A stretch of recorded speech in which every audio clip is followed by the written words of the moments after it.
नमस्कार, spread piece channel में आपका स्वागत है। आज सुनिए मुल्कराज आनंद की लिखी कहानी लाजवंती।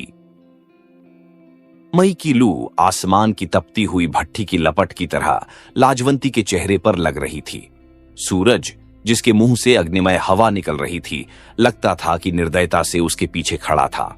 उसका धड़ियल जेठ जसवंत भी रह रहकर खड़ा हो जाता था। ऊपरी तौर से काम के लिए वह लाजवंती के अंकुश लगाता था, किंतु सचमुच वह उसका ध्यान अपनी ओर खींचना चाहता था। और जब पसीने से लाजवंती का हाथ नम हो गया तो उसने पिंजड़े की पकड़ को और कड़ा कर दिया, जिसमें उसकी पालू, गूंगी और धूप से परेशान मैना थी। वह अपने निश्चय के अनुसार गुड़गांव तक पैदल चलने के लिए अटल थी, जहां से उसे अपने पिता के घर पटौड़ी जाने के लिए बस मिलने की आशा थी। मैना, मुझसे बोलो, कुछ कहो। मैना पिंजड़े में हल्के से फड़फड़ाई। शायद वह लाजवंती को यह संकेत दे रही थी कि वह जिंदा है। जैसे ही बस अड्डे पर पहुंचूंगी, मैं तुम्हें पानी पिलाऊंगी। और पैरों में, जहां जूतियों के तल्ले फटे हुए थे और मांस नंगा हो गया था, छाले पड़ने के कारण वह उस अकेले आम की छाया की ओर दौड़ पड़ी, जो महरौली गुड़गांव वाली सड़क से थोड़ी दूर पर खड़ा था। ठंडक में पहुंचते ही उसने कई गर्म निश्वास छोड़े, दुपट्टे के छोर से गर्दन का पसीना पोंछा, फिर धूल से अटे दुपट्टे से पोंछकर अपना मुंह गंदा कर लिया और तालू को अपनी जीभ से छांटकर मैना का पिंजड़ा नीचे रखकर वह गुड़गांव की ओर देखने लगी। घनी धूल भरी लू हर चीज पर छा गई थी, किंतु आम के हरे कूंज के ऊपर से आध मील दूर वह पुरानी कारवां सराय की बाह्याकृति देख सकती थी। जल्दी से उसने पिंजड़ा उठाया और आगे चल पड़ी। उसके मन में यह पूर्व कल्पना गूंज रही थी कि जैसे ही उसकी सांस को ख्याल आएगा कि 2 घंटे से ज्यादा हो गए और लाजवंती कुएं से लौटकर नहीं आई, जसवंत उसका तेजी से पीछा करेगा और उसके पास बाइसिकल है। गुड़गांव की सिविल लाइन के लंबे वृक्षों की ओट में झाड़ों की बाड़ों से घिरे हुए ऊंचे ऊंचे बंगलों को देखकर उसकी आंखों की प्यास बुझ गई। पीपल की हरी पत्तियां उसकी आत्मा के लिए ठंडे शरबत की तरह थीं, और लगता था कि वहां हलवाई की दुकान भी है, जहां उसे एक गिलास मट्ठा मिल सकेगा और वह मैना को कुछ चारा और पानी दे सकेगी। पैदल यात्रा का अंतिम भाग हमेशा कष्टकर होता है। उसके पैर मानो घिसट रहे थे। उसके तलवों के नंगे हिस्सों पर जलन असह्य हो उठी थी। जसवंत के संबंध में यह पूर्व कल्पना कि अब वह उसके पीछे आ ही रहा होगा, उसके दिमाग पर छा गई थी। अब लगभग वह अपनी कारा के अंतिम द्वार पर आ गई थी। फिर भी उसने अपने को आगे बढ़ाया, जैसे उस पर भागने का भूत सवार हो। फिर कमजोरी का एक क्षण तब आया जब मैना बिल्कुल सुन्न हो गई और उसे देखने का कष्ट किए बिना ही उसने सोचा कि चिड़िया लू के कारण मूर्छित होकर मर गई। और इस पूर्व सूचना से भयाकांत हो उसे लगा कि अपराध की रस्सी से उसका सूखा गला कसता जा रहा है। काश वह बेइज्जती सह लेती, वह जसवंत के हाथों अपने को समर्पित कर देती। जब उसने उसे पकड़ा था तो वह अपनी आंखें बंद कर लेती। उसका पति बलवंत दूर कॉलेज में था। उसके दयालु ससुर को इसकी खबर भी न हो पाती। और सास, जो किसी भी चीज से अधिक नातियों की इच्छुक थी, जान जाती तो भी परेशान न होती, क्योंकि वह सदा जसवंत का ही पक्ष लेती थी, जो कि खेती कराता था, बलवंत का नहीं, जो कि क्लर्क होना चाहता था। मुझसे बोलो मैना, मुझसे दूर मत जाओ। यदि तुम चली जाओगी तो मैं भी मर जाऊंगी। लेकिन जब चिड़िया ने पंख भी नहीं फड़फड़ाए तो उसका दिल डूबता सा लगा और वह पसीने से तरबतर हो गई। हो सकता है कि मैं अंधविश्वासी हो रही हूं, उसने खुद से कहा। मुझे पटौड़ी तक सकुशल पहुंचने के लिए हौस खास वाली सड़क के चौराहे पर टोटका कर लेना चाहिए था। तब ईश्वर जरूर मेरे दुश्मनों को मुझसे दूर रखता। भाग्य ने उसके आगे मौन दूरी की लंबाई फैला दी थी। अपने मन की रिक्तता के सामने उसने सारी धरती को अपने खिलाफ होते महसूस किया। जिन सारे पापों के लिए वह सजा भुगत रही थी, उनके लिए वह ईश्वर के सामने झुककर क्षमा याचना करना चाहती थी। ओ भगवान, धीरे धीरे मुझे सतपथ दिखाओ, वह मन में ही चीख उठी। उसी समय उसने जसवंत की अशुभ आवाज सुनी। रुक जाओ पागल औरत, नहीं तो मैं तुम्हारी जान ले लूंगा। उसने पीछे मुड़कर नहीं देखा, क्योंकि अपने जेठ के विशेष स्वर को वह जानती थी। वह उसकी पहुंच के बाहर होने के लिए हलवाई की दुकान पर आराम करते आदमियों के झुंड तक पहुंचने के लिए सहज ज्ञान से उड़ भागने की प्रेरणा पाकर दौड़ पड़ी। मैना ने पंखों को जोर से फड़फड़ाया। इस बार वह खतरा जानकर चीख उठी। रुक जा! तीक्ष्ण और कानों को भेद देने वाली मृत्यु की आवाज आई। उलझनों के चक्कर में फंसकर लाजवंती भावनाओं के आदिम जंगल में खो गई। नरक की यातनाएं उसका इंतजार कर रही थीं, किंतु वह शायद उनसे बच सकती थी। लाजवंती! जसवंत ने अब की कोमल आवाज में उसे पुकारा। इस आवाज ने उसे विस्मित और कमजोर बना दिया और उसे अफसोस हुआ कि क्यों नहीं उसने आत्मसमर्पण कर दिया। वह हलवाई की दुकान की ओर लगभग 20 गज बड़ी सफाई से दौड़ गई। जसवंत उसकी बगल से साइकिल से गुजरा और उसने उतरकर साइकिल से उसका रास्ता रोक लिया। लाजवंती ने उसके विकृत चेचक के दाग भरे चेहरे पर उभर आई मुस्कान की भयानकता का अंदाज लगाया। वह तेजी से मुड़ी और उसे एक झटका देकर बड़ी तेजी से खाई में उतरकर किनारे किनारे हलवाई की दुकान की ओर दौड़ पड़ी। उसने बाइसिकल घसीटते हुए उसका पीछा किया। हलवाई की दुकान पर पहुंचते ही उसने बाइसिकल छोड़ दी और बड़े वेग से उसकी ओर झपट पड़ा। लाजवंती लगभग एक राजी शिकार की तरह उसकी फैली भुजाओं में गिर पड़ी, किंतु जब वह जंगली जानवर के गर्म आलिंगन के प्रति सचेत हुई तो पीछे मुड़कर उसने अपने को मुक्त कर लिया। वह फिर दौड़ चली। वह चौंक कर मुड़ा और उसे खदेड़ लिया। वह हलवाई की दुकान की बगल वाली काठ की बेंच पर बैठे बैठे कि उसने उसका आंचल पकड़ लिया। ओह, तुम क्यों भागी जा रही थी? उसने पूछा। लाज नहीं आती तुम्हें? जरा लोगों को देखो। छिटकते हुए देहातियों ने लापरवाही से उस दृश्य को देखा। किसी ने नजदीक फटकने की कोशिश नहीं की, लेकिन 3 स्कूली लड़के आकर उन्हें घूरने लगे। मुझे जाने दो, मैं अपने पिता के घर जाना चाहती हूं, लाजवंती ने जसवंत की ओर बिना देखे ही कहा। मैना पिंजड़े में फड़फड़ा उठी। नहीं, तुम्हें अपने पति घर लौटना होगा, जसवंत ने शब्दों को चबाते हुए कहा, और जब वह उसकी पकड़ से मुक्त होने का प्रयत्न करने लगी तो उसने लाजवंती की कलाई मरोड़ दी। जानवर! वह चीख पड़ी और बिना आंसू के वह सिसकियां भरने लगी।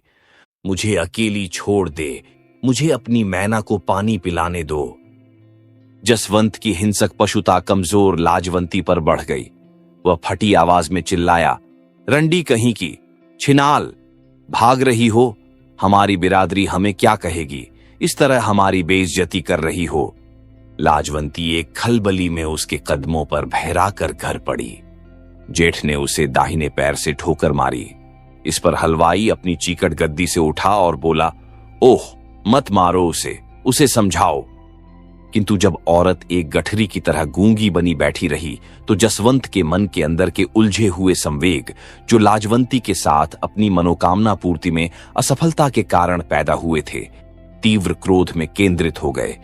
उसने अपने दाहिने हाथ को ढीला करके लाजवंती के सिर पर एक झापड़ जड़ दिया। लाजवंती अपनी सिसकियों को दबाकर स्वयं को यातना के लिए समर्पित करके मौन बैठी रही। और अब किसान तमाशाइयों की भीड़ ने उन्हें घेर लिया, किंतु किसी ने भी पूछताछ नहीं की। घूंघट से ढंकी हुई लाजवंती की आंखों की सामने रोशनी की क्षीण किरणों में एक भय की स्थिरता कांप रही थी। तभी दीनदयाल इंजीनियर की जीप के ब्रेक लगने और पहियों के घिसटने की आवाज हलवाई की दुकान से 20 गज आगे सुन पड़ी। जल्दी जाओ, श्रीमती दयाल ने अपने पति को आज्ञा दी। मैंने उसे औरत को पीटते हुए देखा है। उत्तेजित होने के पहले हमें असलियत जान लेना चाहिए, मितभाषी इंजीनियर ने कहा, और वह हलवाई की ओर मुड़ा। क्या हुआ? कौन हैं ये लोग? महाशय, लगता है लड़की अपने ससुर के घर से भागकर अपने पिता के घर जाना चाहती, किंतु उसके जेठ ने उसे बीच में ही आ पकड़ा। श्रीमती दयाल कूदकर अपने पति से आगे दौड़ पड़ी। कायर लोगो, हटो, बगल, क्या तमाशा देख रहे हो? भीड़ छंट गई और जसवंत लाजवंती के सिर का कपड़ा उसकी छोटी के साथ अपने हाथ में उमेठे हुए दिखाई दिया। इसे छोड़ दो, श्रीमती दयाल ने हुक्म दिया। बहन, यह अपने पति के घर से भाग आई है। जसवंत ने निवेदन किया, हमारी इज्जत खतरे में है। उसके भागने का जरूर कोई कारण रहा होगा। श्रीमती दयाल ने कहा, यह कहां से आई है? महरौली के निकट से, जसवंत ने बतलाया। हाय, पैदल 14 मील यह चलकर आई? जसवंत ने सिर हिलाया। बेचारी बच्ची। अपने पति की ओर मुड़ते हुए श्रीमती दयाल ने कहा, मैं इस लड़की को लू से नहीं मरने दूंगी। इसे जीप में बैठाओ, हम इसे अपने घर ले चलेंगे। मैं यह नहीं करने दूंगा, दबे हुए किंतु हठ के स्वर में जसवंत ने कहा। मैं तुम्हें पुलिस में दे दूंगी, श्रीमती दयाल ने धमकी दी। जो हो, इंजीनियर दीनदयाल ने जसवंत को धीरज धराया। चलो, मेरे घर चलकर इस मामले में बातें कर लो। अपने साथ वापस ले जाने के लिए इसे राजी कर लो, जबरदस्ती मत करो। आओ हमारे साथ। श्रीमती दयाल ने अक्खड़पन के साथ लाजवंती की छोटी जसवंत के हाथ से छुड़ाकर उसे उठाते हुए कहा, दो मैना मैं लेता चलूं। जसवंत ने अपनी भयहू को चिढ़ाते हुए कहा। लाजवंती ने अपने सिर हिलाया और आगे चल पड़ी।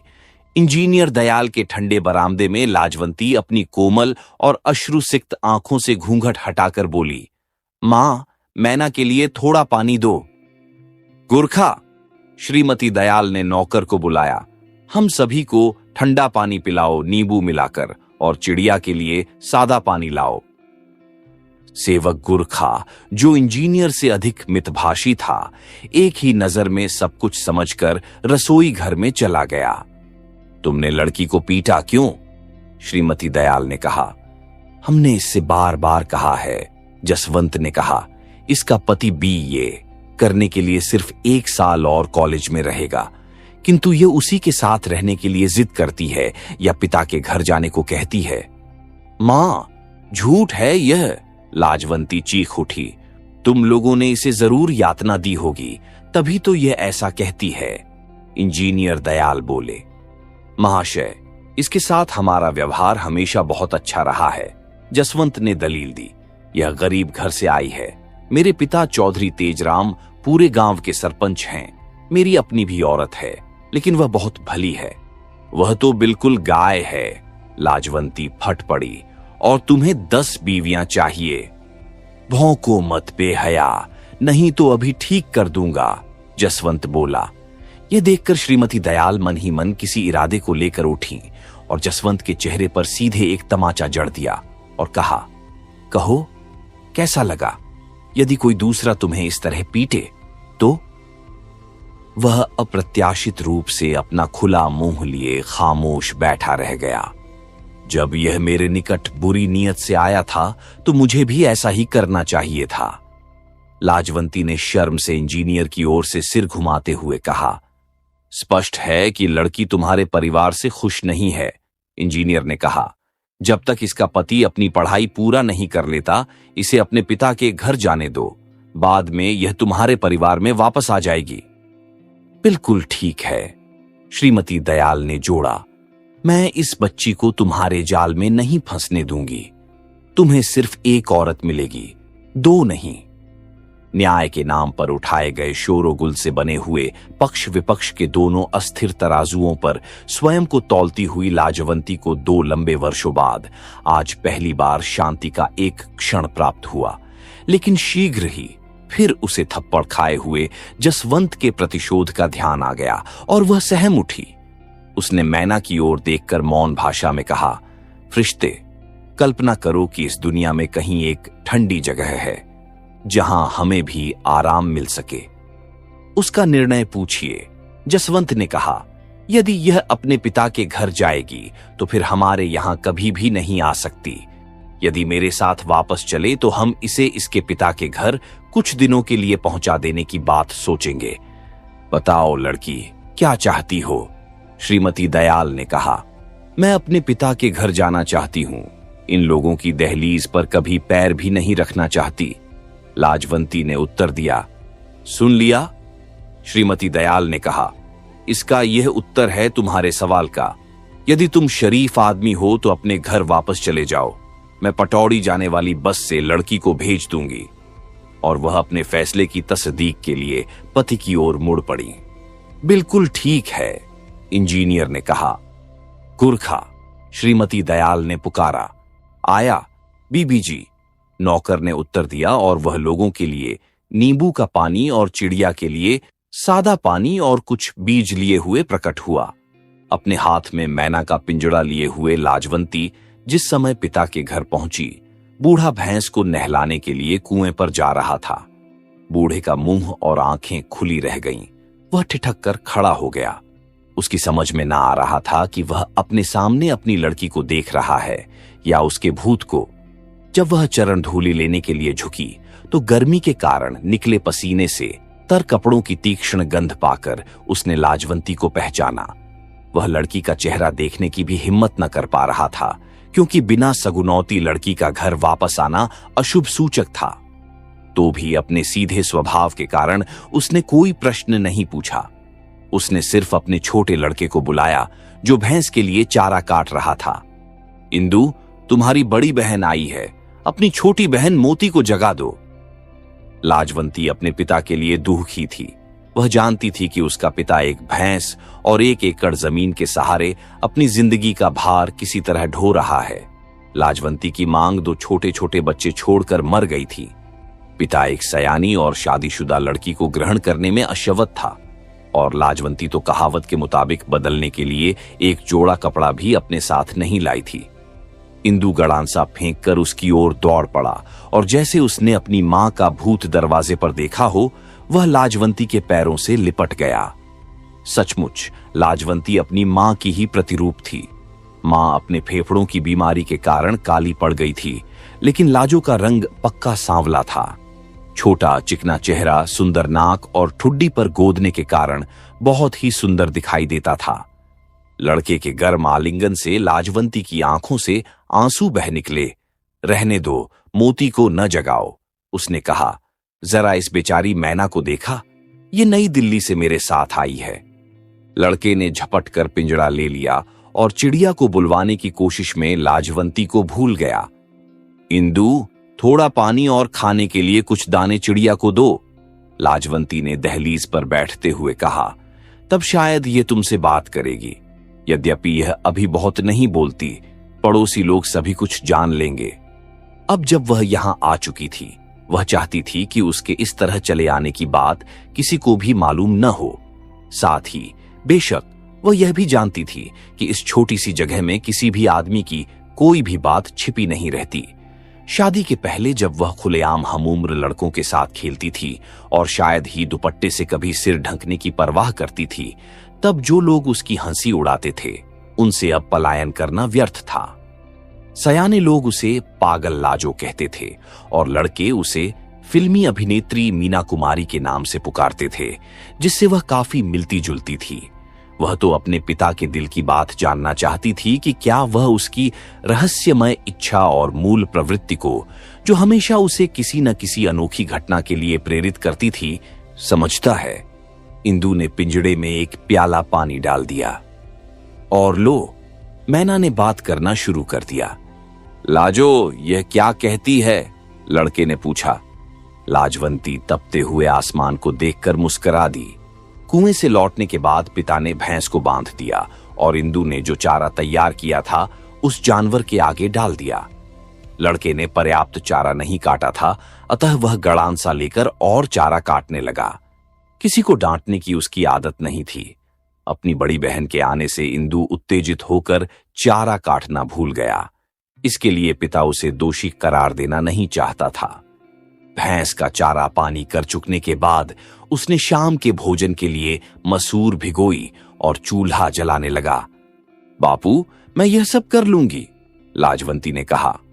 बेटा, कोई बात नहीं, उसने उत्तर दिया और अपने काम में हठपूर्वक लगा रहा।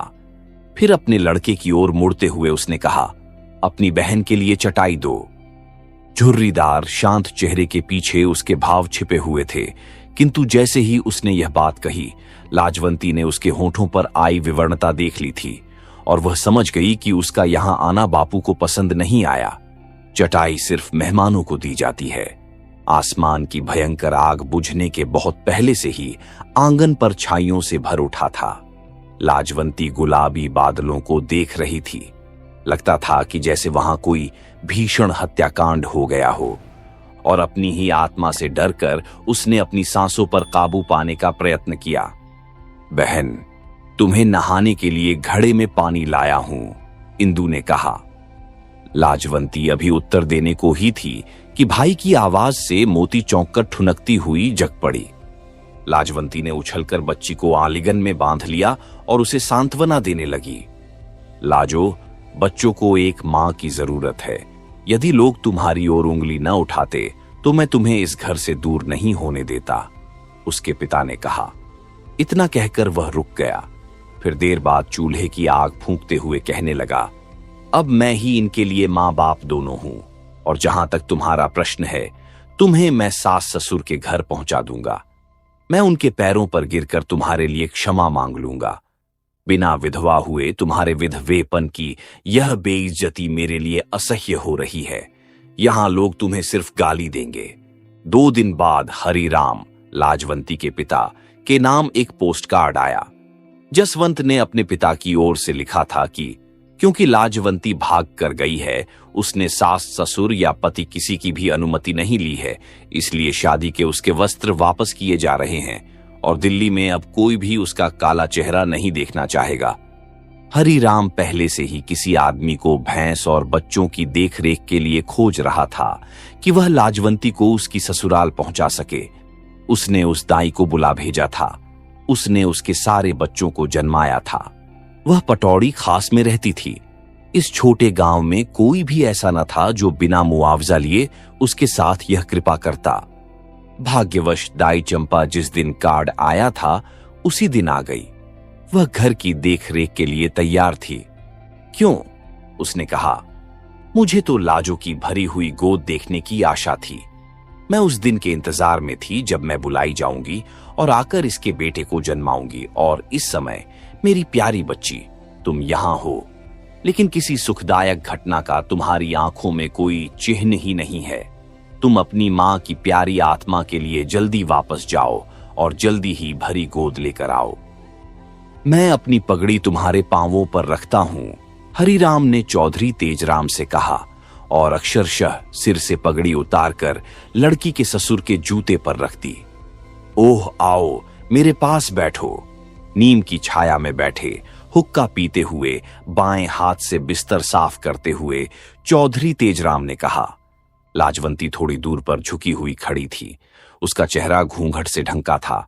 वह अपनी दृष्टि ससुर की ओर से हटाकर तपते मैदानों की ओर देख रही थी। उसका कलेजा मुंह को आ रहा था। हो सकता है कि उसका जेठ जसवंत भुसौली से अचानक निकल आए, या उसकी सास ही ससुर के क्षमा करने के पहले आ जाए।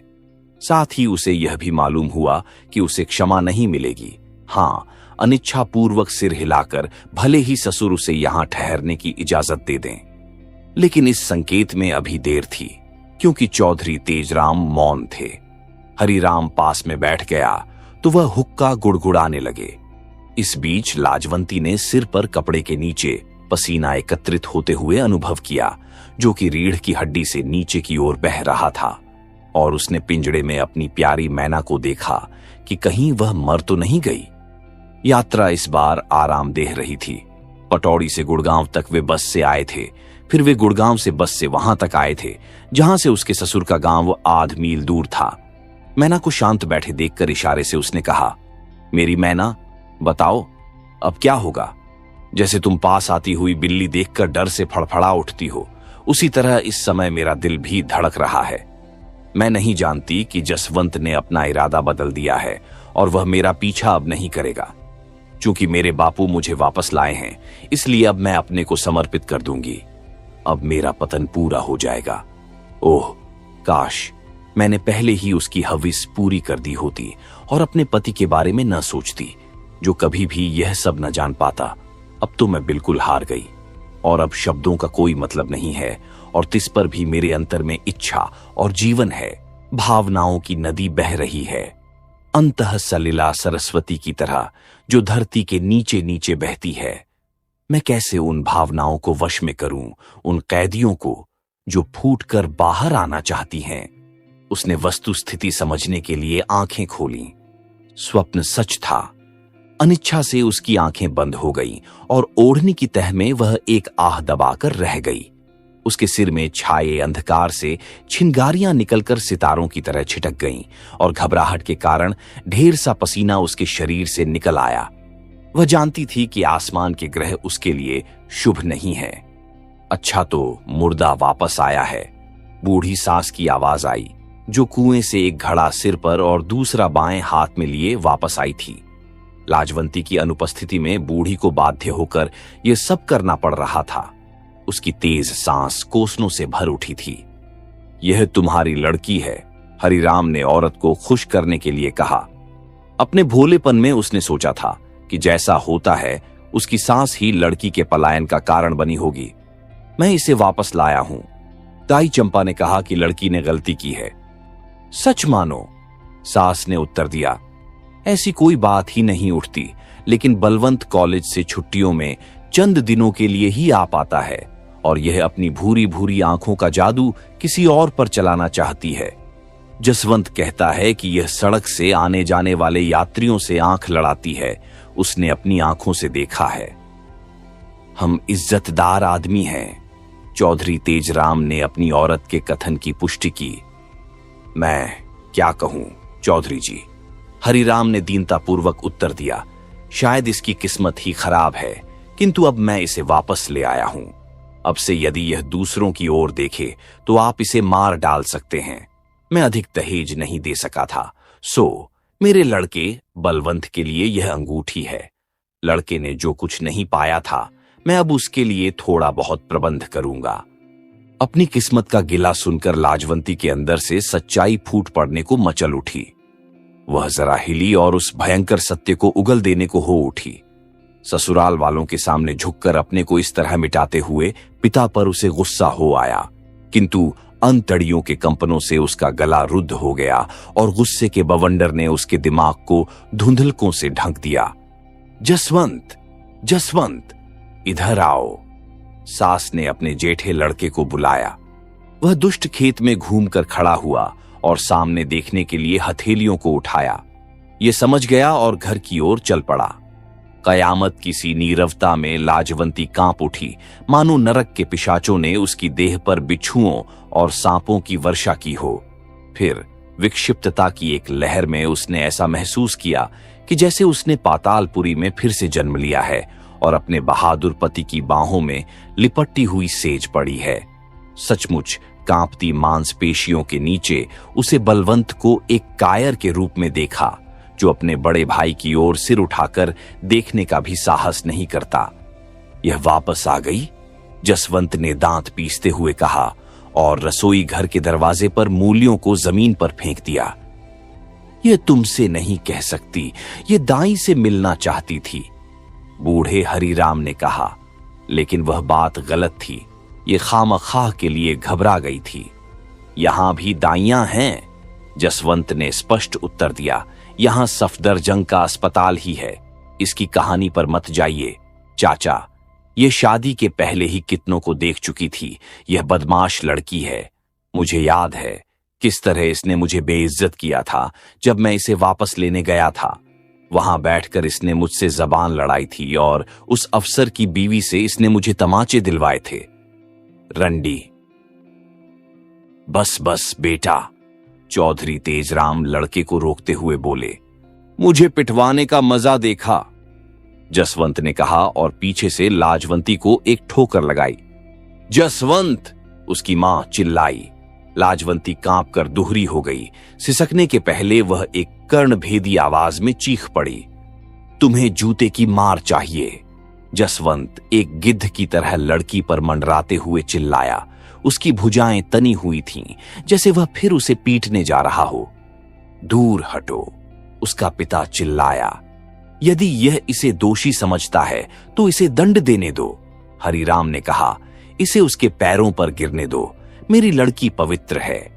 इतना कहते हुए उसने अपनी कायरता की पश्चातापजनक पीड़ा महसूस की और उसके गले को सूखी खांसी के आवे ने जकड़ लिया। आंखों में पानी भर गया। मैना, मेरी मैना, लाजवंती ने अपनी सांसों में पुकारा, मैं इसे नहीं सह सकती। धोखेबाज, मक्कार, चुड़ैल कहकर जसवंत उसके पिता की ओर मुड़ा। इसे यहां से ले जाइए, इसकी यहां कोई जरूरत नहीं है। सारी बिरादरी के सामने इसने हमारी बेइज्जती की है। इतना गुस्सा नहीं होते बेटा, चौधरी तेजराम ने कहा, तुम इसे काफी सजा दे चुके। आप जैसी बुद्धि भगवान सबको दे, हरिराम ने कहा। मैं जानता था कि आप दया दिखाएंगे। अब मैं आपकी शरण में इसे छोड़े जाता हूं। यदि चाहें तो आप इसे मार भी सकते हैं, किंतु जब तक बच्चे से इसकी गोद न भर जाए इसे मेरे पास न भेजें। यदि यह इस तरह दोबारा आएगी तो मैं वह बेइज्जती सहने के लिए जिंदा न रहूंगा। मैना, मेरी मैना, हमेशा के लिए मैं चली जाऊंगी तो कौन तुमसे बातें करेगा? लाजवंती ने बाल्टी से चुल्लू भर पानी लेकर पिंजड़े की मैना को नहलाते हुए पूछा। मैना पानी की छींटों से बचकर दूर फुदक गई। मेरी नन्ही, यदि तुम्हें पानी में डूबा दूं तो तुम चीखोगी? लाजवंती ने पूछा। उत्तर में मानो चिड़िया किनारे चली गई। उसके चकराते दिमाग के चारों ओर जो जल की लहरें उठ रही थीं, उनसे दूर अब वह कुएं की जगत पर बैठी हुई थी। यदि वह सोचना बंद कर दे, उसने महसूस किया, तो वह फिर इसे कभी भी नहीं कर पाएगी। अभी नहीं तो फिर कभी नहीं। कुएं पर इस समय उसके और मैना के सिवा कोई नहीं था। गांव की औरतें शाम के लिए पानी ले चुकी थीं। जल्दी ही अंधेरा हो जाएगा। जहां वह बैठी थी वहां से जरा सा झुकने से ही काम बन सकता था। मां, ओ मां, वह अपने अंतर में पुकार उठी। बापू, लेकिन नहीं, अब अधिक इंतजार नहीं, और उसने अपने घड़े को एक झटका देते हुए अपने अनिश्चय से घबराकर जबरन अपने को आगे उचका दिया। वह बड़ी बुरी तरह से कुएं में गिरी। उसका बायां कंधा बगल के पत्थर से टकरा गया था और वह कुएं में किनारे की ओर गिरी थी। एक क्षण के लिए वह ठमक गई। ऊपर से गिरने के कारण वह पहले पानी में पूरी गहराई तक चली गई थी, किंतु दूसरे ही क्षण उसने जोर से अपने शरीर को ऊपर उठते हुए पाया। दुर्भाग्यवश वह तैरना भी जानती थी। वह अपनी सांसों को छोड़ने का निश्चय नहीं कर सकी और उसका सिर झटके से पानी के ऊपर आ गया। वह अब पानी पर बहती हुई तैर रही थी। अब भी मौका था। धड़ तक ऊपर आकर वह फिर नीचे डूबी और उंगलियों से उसने अपनी नाक दबा ली। वह कुछ क्षण तक पानी के नीचे दबी रही। फिर दबी नाक को हाथों से छोड़ते हुए उसने अपने को डुबाने का प्रयत्न किया, लेकिन सांस लेने के लिए उसका सिर पानी से ऊपर आ गया। लाजवंती, लाजवंती, बदमाश, बाहर आओ, उसकी सांस की कांपती हुई आवाज आई। भले लोगों का यह रास्ता नहीं है। पानी में कोई दरार नहीं थी जहां वह अपने सर को घुसेड़ सकती। ये बूढ़ी औरत कैसे आ गई? वह अकेली रहती तो दूसरे या तीसरे प्रयत्न में अवश्य ही कुएं के पर्दे में बैठ गई होती। उस अंधेरे में भी अब पलायन का कोई रास्ता नहीं था और कुएं के बाहर का जीवन पहले से भी कहीं अधिक नारकीय हो जाएगा। धीरे से वह फिर पानी में डूब गई।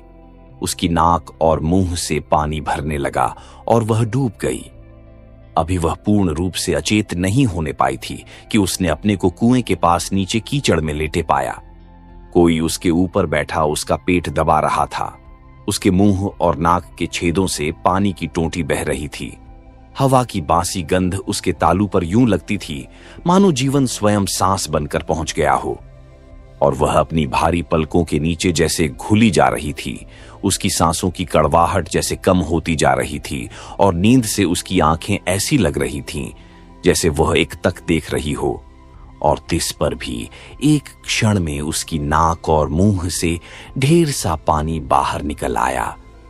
अब अपने भीतर वह अपने मूर्ख और दुखी हृदय को चूर चूर होते सुन सकती थी, और तब उकसी अलस पलकें खुलीं और अब वह अपनी बगल में रखे पिंजड़े में मैना को देख सकती थी। अफसोस, दिल की धड़कन और सिर दर्द की हदों को पार करते हुए उसने मौन भाषा में कहा, मेरे लिए कोई रास्ता नहीं है। मैं जीवित रहने के लिए विवश हूं। आप सुन रहे थे मुल्क राज आनंद की लिखी कहानी लाजवंती।